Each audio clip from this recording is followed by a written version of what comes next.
박근혜 픽샷 또 이어가도록 하겠습니다. 이사님 어서 오십시오. 자, 오늘 이슈 한번 볼까요? 네. 네.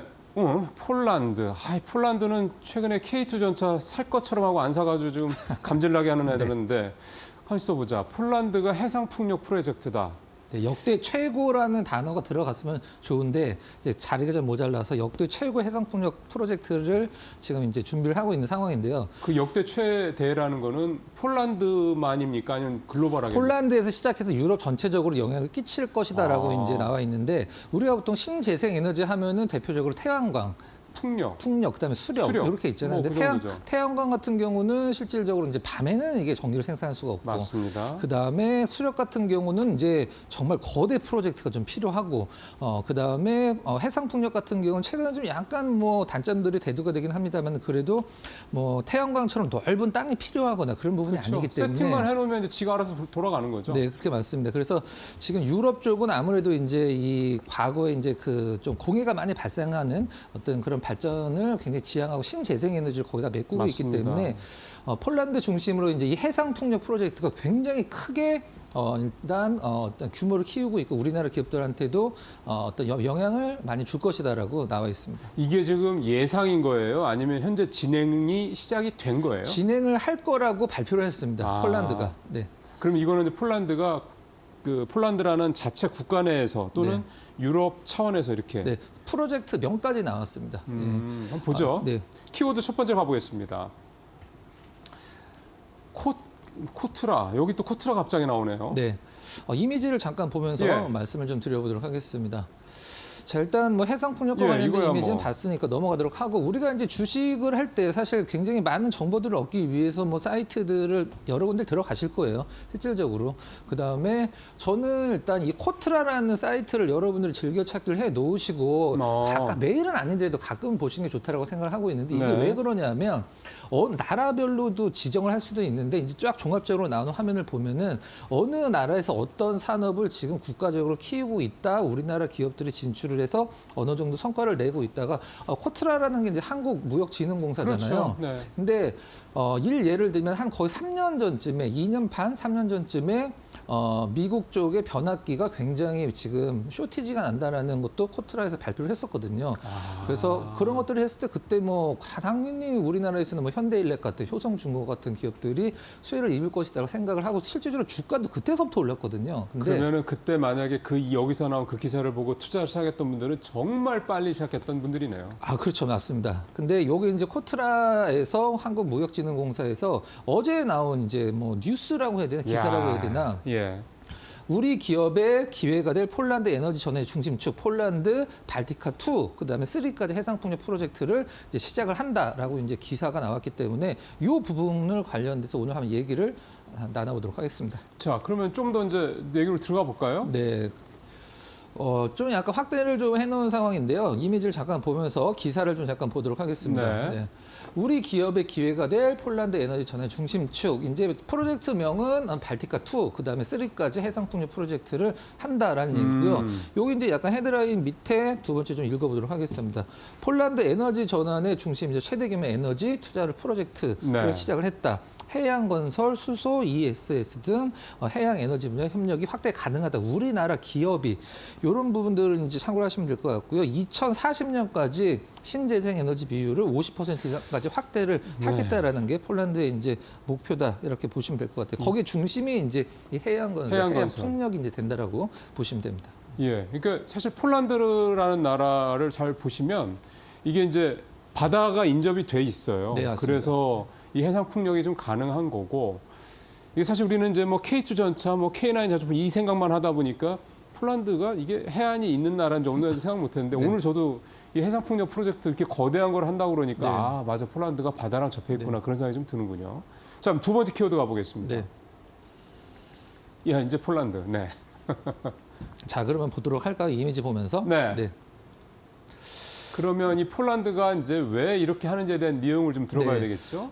작년, 이제 재작년이죠. 23년이면은 괜히 작년 같은 느낌이 들긴 하는데, 폴란드, 재작년에 국내 에너지 생산 비율, 이제 폴란드의 에너지 생산 비율, 이제 가장 많은 부분이 이제 이제 석탄이죠. 석탄이고 그다음에 내추럴 가스. 이 하이드로는 원래는 그 의미는 아닌데 이제 에너지 쪽에서는 수력이라고 이제 보시면 될 것 같습니다. 그다음에는 뭐 이렇게 웨이스트라고 나와 있는 건 이제 그 우리가 소각로를 이용을 해서 그 부분이고요. 그다음에 크루드 오일 당연히 뭐 원유고요. 지오터말은 이제 지열입니다. 지열. 이제 솔라, 윈드 이 부분이 이제 해당이 될 것 같습니다.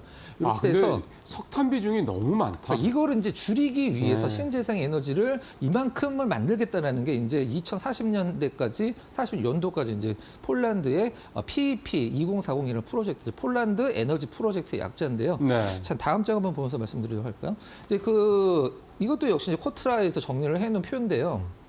PEP 이제 폴란드 에너지 프로젝트 2040 주요 내용인데요. 석탄 감축 계획 이 부분이 이제 가장 그렇죠. 아까 앞서서 포여에서 저희가 함께 봤듯이 지금 석탄이 너무 많기 때문에 이 부분은 이제 줄일 것이다. 그다음에 주요 에너지원을 어느 곳으로 삼을 것이냐라고 했을 때 폴란드 같은 경우는 해상 풍력, 그다음에 원자력 발전. 원자력은 이제 유럽에서는 좀 약간 뭐 이미지가 그렇긴 합니다만 해상 풍력 위주로 돼서 우리나라도 해상 풍력 관련 기업들이 글로벌 탑 티어 기업들이 많이 있거든요. 관련해서 이제 수혜를 받을 것이다라고 코트라에서는 좀 밝히고 있는 상황입니다. 이 해상풍력 11기가와트라는 게 어느 정도 규모냐면요. 보통 우리가 대형 원전 하나가 1기가에서 1.2기가와트거든요. 작년에 우리가 땄던 체코 원전이 1기가와트, 그다음에 95년에 땄던 그 아랍에미리트 바크라가 1.2기가와트입니다. 우리나라의 표준 한국형 원전은 1.2기가와트고. 그 예를 들어서 그렇게 따지고 그러면 원전을 대략 10개 이상을 줘야 된다라는 거니까 이게 엄청난 프로젝트입니다. 네. 근데 그거를 이제 해상풍력으로 끌어내겠다. 이게 사실은 정말 어떻게 보면은 이렇게만 된다고 그러면 폴란드는 에너지 수급 정책 자체가 완전히 뒤바뀌는 그런 나라가 되겠군요. 그렇죠. 이제 해상 풍력 입장에서는 굉장한 먹거리가 생긴다. 그럼요. 이렇게 보시면 될 것 같습니다. 다음 장 한번 보도록 할까요? 네. 자, 그럼 폴란드 에너지 생산량 변화인데요. 요 내려가고 있는 거는 이제 석탄입니다. 그래도 줄구는 있었네요. 그렇죠. 이제 줄고 있고요. 이제 석탄인데 가장 중요한 건 이게 이제 컴퓨터에서 확대를 해야지 보이는데 노란색 선이 있어요. 이 노란 점. 이거 얘기하는 거예요? 네, 그렇죠. 이제 지열이랑 솔라, 윈드 그 부분이 이제 서서히 올라오고 있는데 그 부분들을 실질적으로는 여기까지 채우겠다라는 뜻이죠. 실질적으로 요 부분들. 네. 지금요 여기쯤 있습니다. 제가 좀 찍어드리면. 그러니까 앞으로 엄청나게 많이 한마디로 쉽게 말씀드리면 만들겠다는 뜻이죠. 네. 자, 그러면은 그럼 폴란드 발티카2 프로젝트가 이제 여기가 이제 바다고요. 이제 폴란드의 가장 위쪽인데 이 발티카2 프로젝트에 이어서 이제 3까지 하겠다라는 뜻으로 이제 이해를 하시면 될 것 같습니다. 네. 이렇게 폴란드가 넓은 바다와 또 이렇게 접하고 있다. 그게 때문에 이제 이렇게 해상 풍력도 가능하다는 얘기가 좀 될 거고요. 자, 그러면 이렇게까지 좀 봤고요. 중요한 거는 그래서 폴란드가 해상 풍력을 한다는데 우리가 어떻게 되는 거예요? 우리와 관계성이 뭐야? 이거잖아요. 폴란드와 가장 좀 관련이 깊은 기업이 있어서 이제 사실 해상 풍력 하면 사실 그냥 풍력만 해도 뭐 CS 윈드, 뭐 SK 오션 플랜트, 그렇죠. 그리고 몇몇 기업들이 많이 있거든요. 근데 가장 좀 연관 깊은 기업을 우리 코트라에서 나온 기사에서 힌트를 얻어서 제가 한번 좀 골라봤습니다. 그래요? 네네. 자, 토픽 들어가 보겠습니다. 네.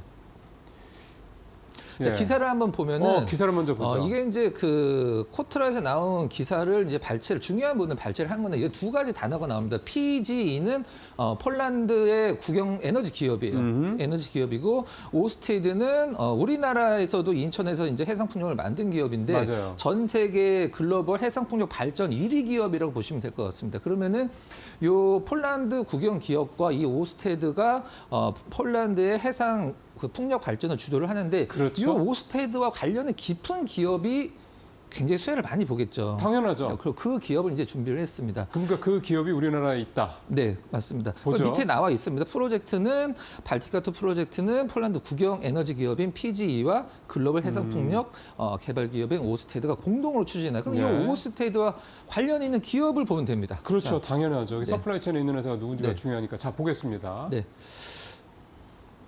자, 토픽 볼까요? 역시 CS 윈드군요. 사실 대표적인 기업이죠. 네, 맞습니다. 네. 그럼 이미지를 보면서 왜 CS 윈드가 폴란드, 그다음에 오스티드와 관련해 있는지 한번 말씀드리도록 할게요. CS 윈드 홈페이지고요. 그냥 온리 풍력과 관련된 기업이기 때문에 대표적인 이미지가 나와 있는 상황이고요. 다음 장 한번 보면은 CS 윈드가 이 전 세계 1위 그 해상 풍력 그 풍력 타워 하부 구조물 업체인 블라트를 이제 인수를 했어요. 아, 그래요? 네, 세계에서 가장 큰 기업입니다. 근데 260 몇 억, 269억의 인수를 이제 실질적으로 했는데 어떻게 세상에서 그러게요. 가장 큰 그 하부 구조물 업체를 269억에 인수를 했나라고 기사가 나와 있는데 이 오스테드한테 이제 이 블라트가 납품을 하기로 했는데 그 납품 기일을 못 맞췄어요. 그래갖고 이 오스테드가 CS 윈드한테 아까 좀 쉽게 표현을 하면은 CS 윈드 야 얘네 좀 약간 좀 위험한데 니네가 인수해서 회사 좀 키워갖고 니네 사업도 좀 시너지를 내라 그래갖고 그걸 오스테드가 먼저 제안을 했다. 아, 네 맞습니다. 기사로는 그렇게 나와 있습니다. 그래서 이 CS 윈드가 전 세계 1위 하부 구조물 기업 블라트를 이제 인수를 한 상황이죠. 그럼 이거 여기서 이제 기사에서 알 수 있듯이 이 블라트가 오스테드한테 납품을 하려다 못해서 CS 윈드가 샀으면 과거에도 이제 고객사를 했다는 뜻이잖아요. 그러면 이 부분들이 가장 주목을 해야 되는 부분이라고 생각을 하고 그러면 있고. 블라트를 CS도 인수했기 때문에 이제 오스테드에서 발주하는 네. 이 하부, 네, 맞습니다. 해상풍력 네. 하부 발주는 네. 다 이제 CS 윈드로 고스란히 넘어올 네, 거다. 그것도 오스테드가 우리가 보통 얘기를 하면 이제 뭐 중매를 했다라고 표현을 해야 될까요? 이제 기사를 한번 그 타임라인 순으로 이제 정리를 한 건데요. 기사의 순서대로 한번 읽어보도록 하겠습니다. CS 윈드 주가 급등, 3분기 호실적의 블라드트 인수 마무리 단계. 네. 이건 뉴스가 나왔고요. CS 윈드 블라드트 판가 인상으로 흑자 전환 가능. 영국 노동당 집권하며 해상풍력 탄력을 받을 것이다. 뭐 영국 노동당이 집권을 했고요. 그렇죠, 그다음에 그렇죠. CS 윈드 폴란드 최초 해상풍력 발전 변전소 건설 속도를 내고 있다. 이제 폴란드와도 기존에 이미 이제 사업적인 부분이 연결되어 그러네요. 있기 때문에 원래 있었네요. 네, 다음 장 한번 보도록 하겠습니다. 폴란드 해외 생산법이 이제 캐파인데 덴마크가 가장 많잖아요. 그 오스테드 있는 회사. 그렇죠. 오스테드 있고 이게 가장 중요한 부분인데 여기서 지도를 한번 보도록 하겠습니다. 네. 덴마크가 이제 CS 윈드는 덴마크에서 가장 많이 생산을 하고 있다. 자 그러면은 이제 폴란드가 여기면 덴마크가 여기거든요. 그렇죠, 그렇죠. 굉장히 가깝습니다. 그렇죠. 굉장히 가깝기 때문에 폴란드에서 사업을 하는데 덴마크에서 가장 많은 생산을 하고 있다. 그러면은 뭐 이동하는 게 그렇죠, 네, 맞습니다. 어렵지 않잖아요. 이송 같은 게. 우리가 아까 봤던 발티카 프로젝트는 이제 요점이라고 그런 보시면 될 거죠. 것 같습니다. 네. 그러니까 지리적으로도 그렇고 상당히 이 사업에 대해서 CS 윈드가 좀 여러 가지로 기대치를 좀 높게 가져갈 수 있겠네요. 최근에 좀 상황이 어떻습니까? 주가는 최근에 좀 별로 안 좋네요. 많이 떨어졌습니다. 근데 뭐 그 약간 기저 효과도 있긴 합니다만은 작년 실적이 굉장히 잘 뽑았어요. 근데 중요한 것은 이제 뭐 이런 것들이 주가에 정리이 되려면 당장 뭐 오늘서부터 내일 이렇게 결정이 되진 않겠지만 장기적으로 봤을 때 이 CS 윈드 그다음에 우리나라 해상풍력 관련주들이 수혜를 톡톡히 좀 볼 것이다. 이렇게 보시고 시장을 좀 접근하시면 될 것 같습니다. 부연을 좀 드리면요. 우리나라도 좀 해상풍력 굉장히 지금 애를 쓰고 있는데 지금 계속해서 이슈가 되고 있는 게 뭐냐면 조 단위의 이제 발주가 들어가거든요. 사업 자체가. 근데 우리나라가 이게 좀 약하다 보니까 중국의 해상풍력 업체들이 많이 들어와 있어요. 근데 이거에 대해서 비판 여론이 되게 좀 높아지니까 좀 각 지자체나 정부 차원에서 이 부분을 되게 좀 뭔가 바꾸려는 그런 모습들이 좀 슬슬 나타나고 있습니다. 결국 이제 그거를 수혜를 받을 수 있는 것도 결국 우리 해상풍력 관련된 업체들일 테니까 그런 부분들도 좀 참고 삼아서 좀 생각해 보시면 될 것 같습니다. 그리고 어제 국회에서 에너지 3법 해상풍력이 속해 있는 에너지 3법이 통과가 됐죠. 그것도 있죠. 뭐 모멘텀이 좀 여러 가지가 있습니다. 이제 뭔가 촉발제만 딱 있으면 될 것 같다는 생각 좀 들고요. 자, 오늘 박근혜 이사님과 이 해상풍력 관련된 얘기를 좀 나눠봤습니다. 말씀 잘 들었습니다.